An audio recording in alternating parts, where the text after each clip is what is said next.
हमारी जो असाइनमेंट है उसमें चैप्टर नंबर 3 है जिसको हम कहते हैं ऑर्गेनाइजेशन ऑफ बिजनेस। तो इसके अंदर बेसिकली हम ऑर्गेनाइजेशन स्ट्रक्चर पे बात करेंगे।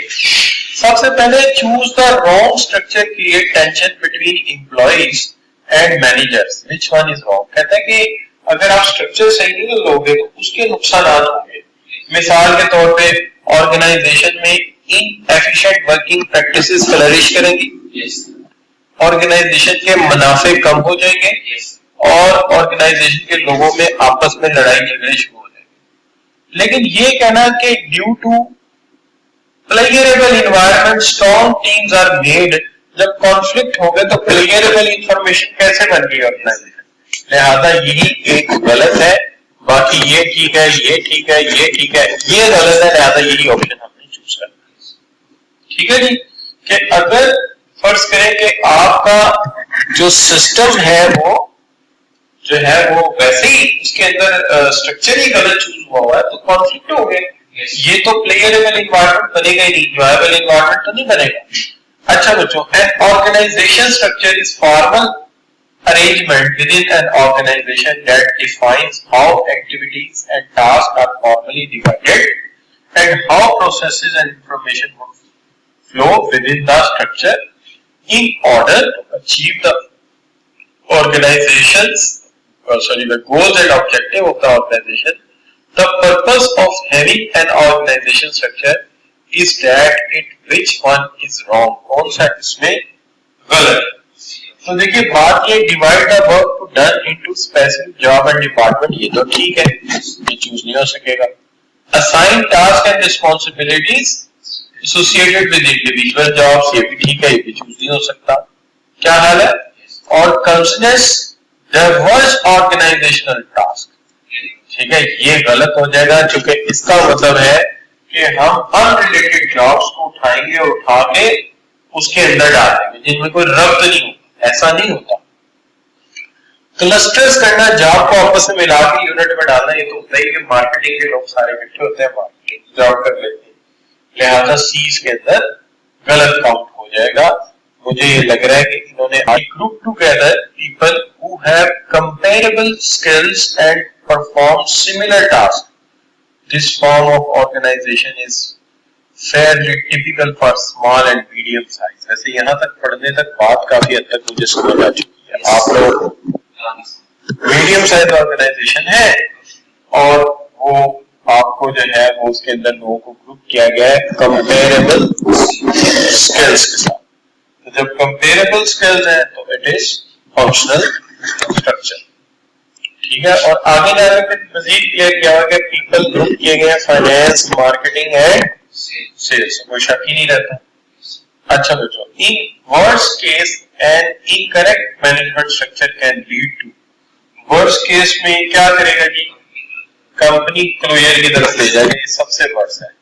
बाकी ग्रोथ ऑफ कंपनी तो हो नहीं सकता, इमेज हर्ट तो यकीनन करेगा लेकिन ओनली इमेज नहीं करेगा, जाहिर है, ठीक है। फास्ट शॉर्ट टर्म लॉस नहीं, शॉर्ट टर्म या लॉन्ग टर्म लॉस ही देगा।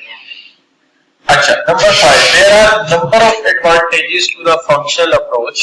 The structure is simple to understand and enables staff to dash, and everyone in the marketing group would probably have।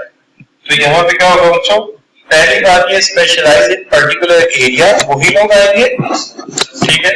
और दूसरा ये कि वो लोग होंगे जिनका सिमिलर इंटरेस्ट होगा, डाइवर्स तो हो नहीं सकते, और फिर डिसिमिलर इंटरेस्ट एंड स्किल्स भी नहीं हो सकते। अच्छा, सी, डी, सी एंड सी, ये कुछ आप कह सकते हैं कि Buick, Cadillac, Chevrolet, GMC, each department has its own research and development group, its own manufacturing operation। कौन सा स्ट्रक्चर बनेगा जी, ये बनेंगे production.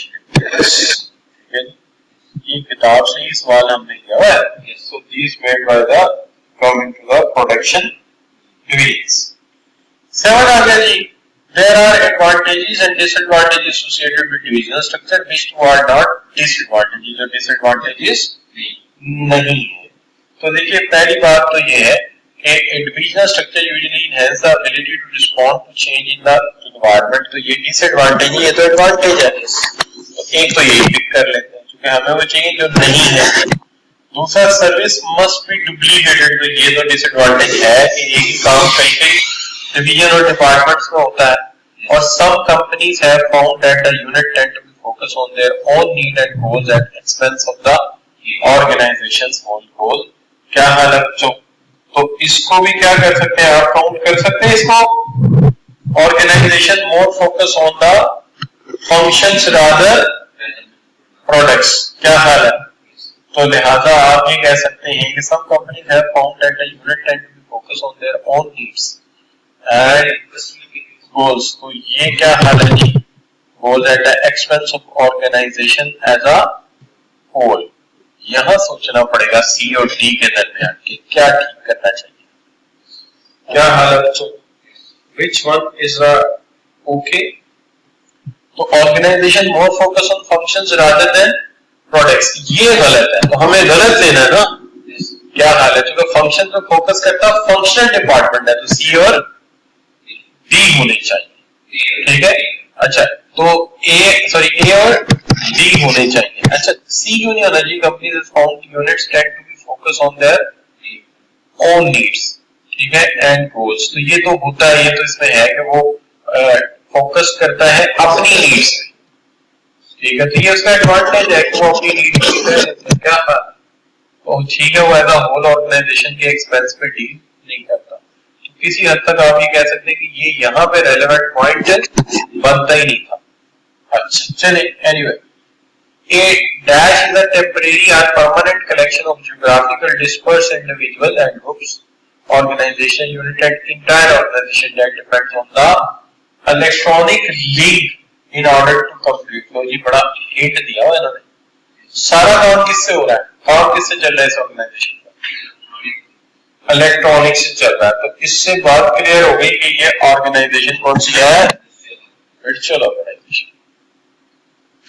A business organization practice in which a company hire a third party to perform tasks, handle operation and provide services for company। क्या कहेंगे इसको? Outsourcing, अपना काम किसी और को उठा के दे दिया। ठीक हो गई जी बात। अच्छा 10, the stationery and printing company S company has recently upgraded its computer and printer so that more production has become automated। Majority of middle managers will now made redundant, यानी सारे मिडल मैनेजर तकरीबन redundant हो गए। तो ये डीलेयरिंग कहलाएगी। डीलेयरिंग वो होती है जिसके अंदर स्पेसिफिक एक ही जॉब के बंदे ज्यादा से ज्यादा निकाल दिए जाए, तो एक लेयर पूरी खत्म होगी। ठीक है, और डाउनसाइजिंग वो होगी जहां पर जर्नलाइज इंप्लॉइज कब किए गए और तकरीबन हर लेयर से किए गए, वो डाउनसाइजिंग है। लेकिन एक ही लेयर से सारे गए तो इसका मतलब है कि ये डीलेयर। ठीक हो गया ना बात? अच्छा, तो डीग्रेडिंग तो वर्ड ही गलत कर दिया इन्होंने। और आउटसोर्सिंग अभी हम पढ़ गए हैं, अपना काम किसी और से करवाना, जो प्राइमरी वर्क नहीं है, सेकेंडरी वर्क है, वो दूसरों को दे देते हैं। अच्छा जी, ना which of the following statement regarding the entrepreneur structure are correct? Entrepreneur structure के मतलब कौन सी चीज इसमें से आपको ठीक लग रही है? Usually allow to define career path इसमें होता ही नहीं है। It enjoy strong goal congruence, ये तो होता है कि वो थोड़े से वर्कर होते हैं, उनको आप बात समझा के एक ऑब्जेक्टिव पर इकट्ठा कर लेते हैं और उनमें आपस में क्लोज बॉन्ड हो जाता है। They can cope with the significantly diversified growth है जी, the diversified growth तो ये cope up कर ही नहीं सकता। ठीक है जी, control within the organisation tend to be good, तो कंट्रोल तो अच्छे होते हैं, तो कौन से सही रखने पे?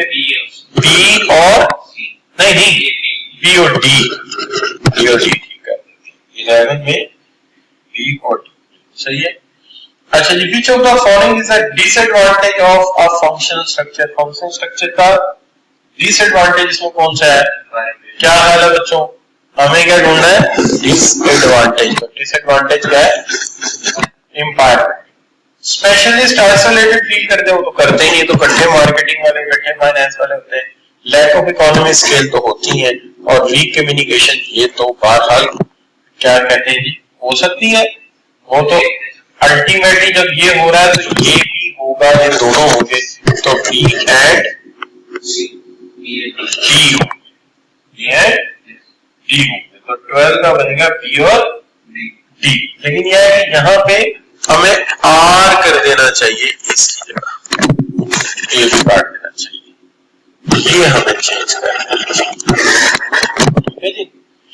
अच्छा, अब बच्चों बात आ गई कि सॉफ्टस्टेंस limited organisation manufacture business organisation 4 department में बना हुआ है, उसमें फाइनेंस है, प्रोडक्शन है, एडमिनिस्ट्रेशन है, ये तो बच्चा ही बता देगा कौन सा जी, फंक्शनल।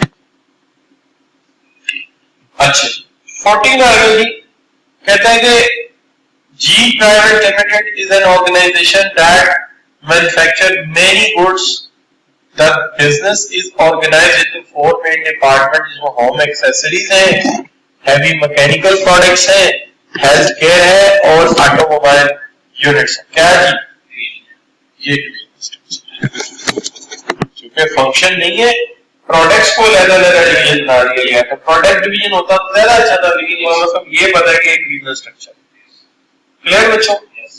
अच्छा, the organization structure keeps upon the communication between teams।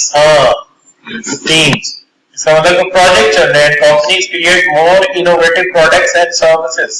तो जब भी स्ट्रक्चर में टीम्स की बात होगी, अलाइन एवरीवन और प्रोजेक्ट्स की बात होगी, ये मैट्रिक्स स्ट्रक्चर होगा।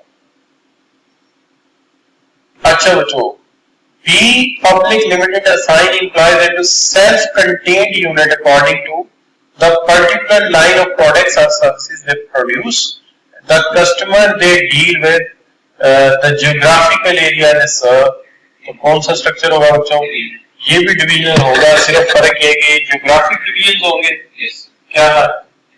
अच्छा जी, A- is one that has a formal hierarchical structure with clearly defined roles and responsibilities. The basic thought behind the organization system is शाबाश, इस वन। और क्या कहेंगे इसको? आप इसको कहेंगे ये फॉर्मल है, हायरार्किकल कंट्रोल्स है और क्लियर डिफाइंड रोल्स है। ये एक मैकेनिस्टिक स्ट्रक्चर है जी। देखिए रूट आपको सख्ती से बांधा गया ना, देखिए तो इनफॉर्मल तो हो ही नहीं सकता, ऑर्गेनिक भी नहीं हो सकता और फ्रेंडशिप बेस्ड भी नहीं हो सकता, क्योंकि कवानीन सख्त हो, स्ट्रक्चर सख्त हो और आपको सख्ती से कंट्रोल किया जाए roles and responsibilities के तहत। अच्छा, A- is a government agency or commercial business with heavily enforced chain of command, tight regulated operating procedure, administrative system relies on policies, rules। हाँ जी, ये कौन सा होगा जी? एक बड़ी ऑर्गेनाइजेशन, वो भी पब्लिक सेक्टर की, और उसके अंदर रूल्स और रेगुलेशन है। इनफॉर्मल हो सकती है, ऑर्गेनिक हो सकती है, दोस्ताना हो सकती है, प्रोसीजर ज्यादा ब्यूरोक्रेटिक होगी। So it's a bureaucratic organization. अच्छा बच्चों, which of the following structure are resulted into potential loss of control over key operation? Which of the following structure are, एक से ज्यादा रिजल्ट कर रहे हैं पोटेंशियल लॉस ऑफ कंट्रोल और over a की ऑपरेशंस?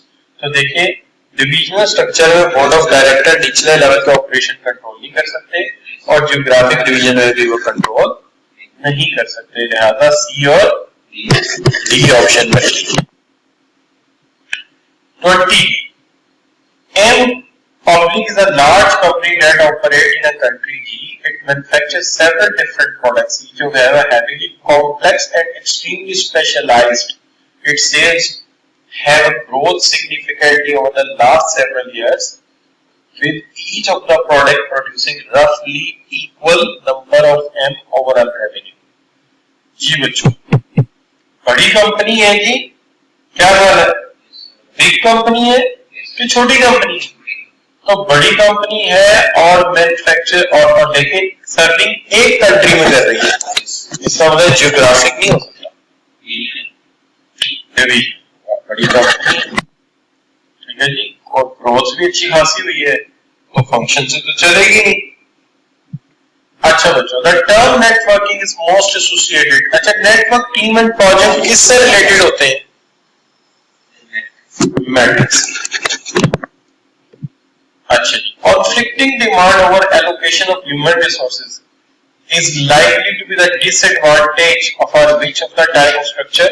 Conflicting demand किस पे होती है? जिसमें एक बंदे के दो बॉसेस हो जाए या एक बंदे को समझना है कि मैं इसकी बात मानूं कि उसकी मानूं, उसके पास दो रास्ते हो, इसको क्या कहेंगे? Conflicting demand. ये किस में होती है जी? ये होती है मैट्रिक्स स्ट्रक्चर। अच्छा, Z Private Limited is manufacturing company. The work undertakes simple and each manager looks after a large number of employees because there are relatively few levels of management. क्या चक्कर हो गया जी? हाँ, Zayota Pvt Limited के अंदर layers of management जो है वो क्या है, और बहुत सारे एम्प्लॉयज है, तो वाइड स्पैन है और शॉर्ट स्केलर चेन होगी, क्योंकि ऑर्गेनाइजेशन फ्लैट है, ठीक है, और स्पैन ऑफ कंट्रोल वाइड होगा फिर उसका। अच्छा जी, consider the following statement, the scalar chain shows that the number of people for human manager is directly responsible. No, scalar chain तो होती है जो टॉप ऑफ ऑर्गेनाइजेशन से चलती है और बॉटम तक जाती है। ये तो डेफिनेशन लिखी है स्पैन ऑफ कंट्रोल की, कि एक मैनेजर कितने वर्कर्स के लिए रिस्पांसिबल होता है, तो ये तो स्पैन ऑफ कंट्रोल लिखा हुआ है, ये तो गलत हो गया। दूसरी बात बच्चों, 24 का कौन से वाला दूसरा पार्ट, और वो क्या है? A business with highly skilled and motivated member of staff will tend to have a wider span. बिल्कुल सही है, अगर ज्यादा स्किलफुल वर्कर हो, मोटिवेटेड एम्प्लॉइज हो, तो आप स्पैन ऑफ कंट्रोल नैरो रखने की बजाय वाइड भी चला सकते हो, क्योंकि वर्कर आपकी बात को आसानी से समझ जाएंगे, क्योंकि वो हाईली स्किल्ड भी है और मोटिवेटेड भी है, तो वाइड स्पैन चल जाएगा। तो ये ठीक हो गया, वो गलत हो गया, ऑप्शन बी ले लेते हैं, सिर्फ दूसरा ठीक है और पहले वाला गलत। The line of authority relates to dash and dash is the number of employees answerable to one superior official. Which phrase complete the sentence? कौन सी phrase sentence को complete कर सकती है? हाँ, देखिए पहले वाला क्या है? Authority relate to number of people, तो यहाँ आएगा span of control और यहाँ आएगा scalar chain, यहाँ span of control, तो ये D ऑप्शन करेक्ट हो जाएगा। अच्छा बच्चों, 26 क्या है? Which of the following is correct definition of the span of control? The number of employees reporting to one manager. ठीक है, number of manager human employees reporting, no, manager employee को report करते हैं। अगर लेवल्स ऑफ हायरार्की आ गए तो span of, ये तो स्केलर चेन बन जाएगी, चेन ऑफ कमांड बन जाएगी, और number of employees of each level, तो लेवल ज्यादा हो गए तो स्केलर चेन बन जाएगी, लिहाजा ए ही करेक्ट ऑप्शन बनेगा। अच्छा, 27, if a managerial structure has many levels of management, it is likely to have narrow span and or wide span of control at each level of management. क्या होगा बच्चों? अगर level of management क्या है बच्चों? ज्यादा है, जब भी लेवल ऑफ मैनेजमेंट ज्यादा होंगे तो स्पैन ऑफ कंट्रोल नैरो होगा, ये दोनों रिलेटेड है।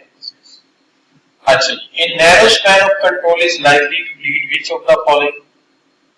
अगर नैरो स्पैन है तो टॉल मैनेजमेंट स्ट्रक्चर होगा, क्या हाल है? क्यों जी ऐसे ही है, तो लिहाजा फ्लैट तो हो नहीं सकता, तो जब टॉल है तो शॉर्ट स्केलर चेन हो नहीं सकती, a reduction the number of levels of management ये भी हो नहीं सकता, क्योंकि आपने खुद से सॉल्व किया, इसको तो लेवल ऑफ मैनेजमेंट साथ भी हो सकता है।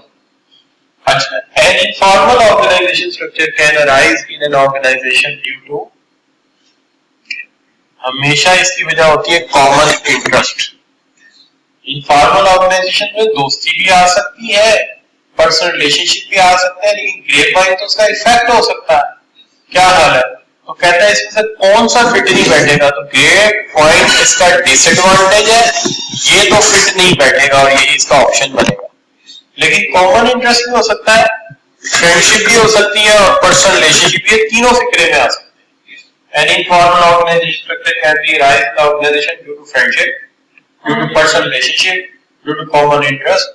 Which one does not, जो बिल्कुल सूट नहीं ना करता वो कौन सा है? ग्रेप वाइन, यानी कि बातें लिखी नहीं जाती तो आगे बयान करने में बदल जाती, तो ग्रेप वाइन में आ सकता है, लेकिन सबसे बेस्ट जो फिट बैठता है वो ये बैठता है कॉमन, लेकिन जो बिल्कुल नहीं फिट बैठता वो ग्रेप वाइन, तो लिहाजा वही ऑप्शन बनेगी। Which of the following statement is are true? कौन सी जी? An informal organization exists within every formal organization, ये सही है।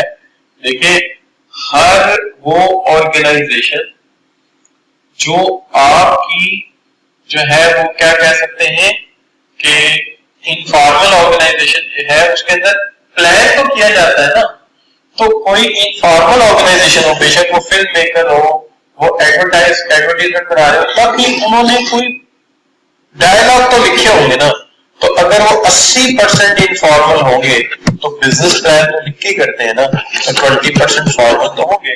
लिहाजा एक informal organisation with every formal organisation, ठीक है जी, an informal organisation with every informal organisation. The objective of informal organisation are broadly the same, ये नहीं हो सकता, तो फिर दोनों का एम अलग है।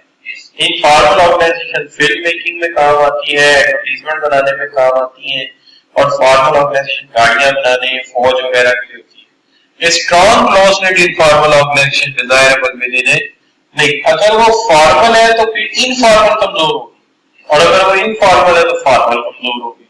लिहाजा पहला जो है ना वो आप ये कह सकते हैं कि स्टेटमेंट जो इसकी ठीक लग रही ना वो सिर्फ हमें पहले वाली लग रही है, तो इस सेंस में 30th सवाल है तो इसका ए ऑप्शन सही लग रहा है सर, बाकी दोनों गलत है। अच्छा, क्योंकि अगर ऑर्गेनाइजेशन फॉर्मल है तो फिर फॉर्मल 20% होगी, और अगर वो फॉर्मल 70% है तो 30% इनफॉर्मल होगी, दोनों स्ट्रॉन्ग नहीं हो सकते, एक स्ट्रॉन्ग होगा। Which of the following is not likely additional cost of an organization caused by decentralization? Decentralization की जो additional cost बनती है, तो कहता है additional training cost जो नहीं बनती। अच्छा, अब देखिए बात यह है कि additional training cost तो पड़ेगी, ये तो बनेगी, ये नहीं हो सकता। Duplication of roles leading to personal cost, ये भी होगा, एक ही फैसला कई जगह होगा, एक ही डेटा कई जगह एनालिसिस होगा। Extra cost of gathering information from various sources है, ये भी कॉस्ट आएगी। जब फैसला आपने करना है डिसेंट्रलाइजेशन की तरफ जा रहे हो तो ये तो कॉस्ट आएगी, ये भी हो सकता। Loss sale due to lack of local knowledge, नहीं ये नहीं हो सकेगा, ये ठीक है। इसकी वजह ये जो डिसेंट्रलाइजेशन है निचले वाले फैसला करें और उनको अपने इलाके का नॉलेज ना हो, ये कैसे हो सकता है, बल्कि उनको तो ज्यादा लोकल नॉलेज होना चाहिए, ऑप्शन चूज करनी पड़ेगा। अच्छा जी, अब आ रहे हैं 32 की तरफ। 32 क्या है? Multinational companies likely to have a dash structure. Multinational का कौन सा होगा जी? Decentralized. S Limited is company that currently manufacturing metal tubing. It has recently decided to open a series of new manufacturing plants within country H, which believe that help to break the European market. Which level of the planning would be decision making is related with? कौन से level पे फैसला? तो देखिए ये आप कह रहे हैं कि मुख्तलिफ जगह पे आप कारोबार शुरू करेंगे, ठीक है ना, तो हम इसे स्ट्रेटेजिक लेवल का फैसला ही मानेंगे कि आप नई मार्केट में दाखिल होने जा रहे हैं। One World Limited has an organizational structure focus on its different line of businesses such as consumer product, industrial, consumer retail business and consumer services. The type of structure below are best suited to कौन सा structure suit करेगा? Customer divisions. Customer divisions के लिए ideal रहेगा। लेकिन अगर हम इसे डिविजनल ऑर्गेनाइजेशन कह दें तो भी ठीक है। क्या है? अगर तो ऑप्शन एक से ज्यादा है, below are, which type of structure below are best are तो फिर डिविजनल एंड दोनों में एक होता तो कस्टमर से था सुटेबल था।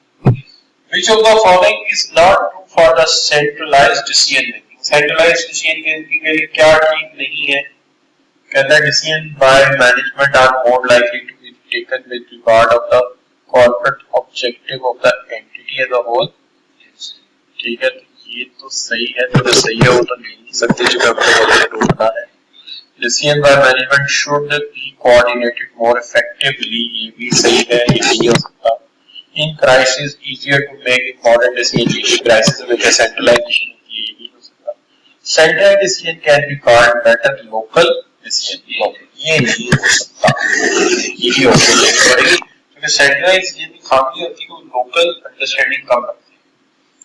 36 given are the benefit of centralization, centralization के benefit तो बेनिफिट क्या हुआ? Reduce training cost. ये तो ठीक है, ट्रेनिंग नहीं देनी पड़ेगी, क्यों नहीं देनी पड़ेगी? तो फैसला पढ़ने करना, छोटों को ट्रेनिंग क्यों दे उसको। अच्छा, बेटर लोकल डिसीजन, ये तो नहीं होगा यार। लोकल डिसीजन तब होगा जब डिसेंट्रलाइजेशन है। बेटर मोटिवेशन ऑफ स्टाफ, नहीं, डेलीगेशन तो कोई नहीं, डेलीगेशन तो वहां पे तेरा नीचे जाए तो क्या है? रिड्यूस सब ऑप्टिमल बिहेवियर, हाँ ये रिड्यूस हो जाएगा क्योंकि सेंट्रलाइज बिहेवियर सबको फॉलो करना पड़ेगा और हर एक ही तरह सेंट्रलाइज कोर ऑब्जेक्टिव, तो लिहाजा डी ऑप्शन को करेक्ट मान लेते हैं। तो रिडक्शन ऑफ सब ऑप्टिमल, हर एक का अलग ऑप्शन नहीं होगा, हर एक ऑप्शन पे आ जाए। अच्छा जी 37 है, which of the following stand true about the chain of command. Chain of command में पहली कौन सी बात ठीक है? तो कहता है chain of command tales how many workers, how many worker, ये तो स्पैन ऑफ कंट्रोल है, तो गलत हो गया। The chain of command makes organization too complex, नहीं यार वो तो कंट्रोल करती, कॉम्प्लेक्स थोड़ी बनाती है, आसान बनाती है। Chain of command can not exist, नहीं हर जगह होती है, यहाँ क्यों नहीं होगी? Chain of command clarify who reports to whom within the organisation. अच्छा 38 क्या कहता है जी कि डैश इज द ऑर्गेनाइजेशन जो ग्रुप टुगेदर करती है किन चीजों को बच्चों? जी, comparable skills and performance, similar performance. कौन सा स्ट्रक्चर लेना चाहिए ऐसी सूरत में?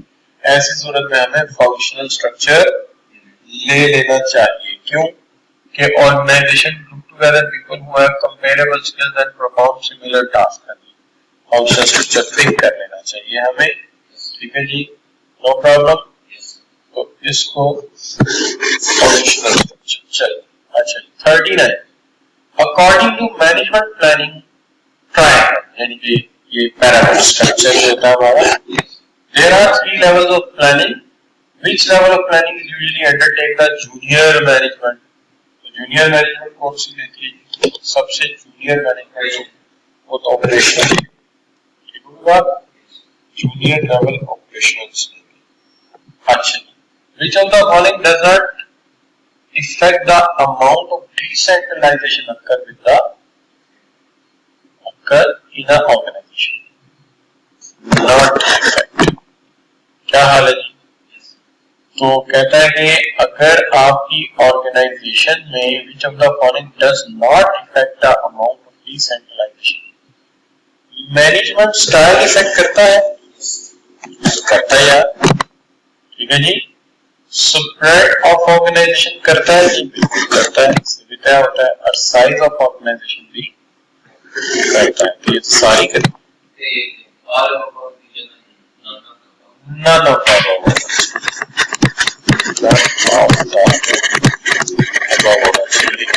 इसमें से कोई नहीं, ठीक है जी। हमें ये चेंज करवा देगा, ठीक होगा जी। इसको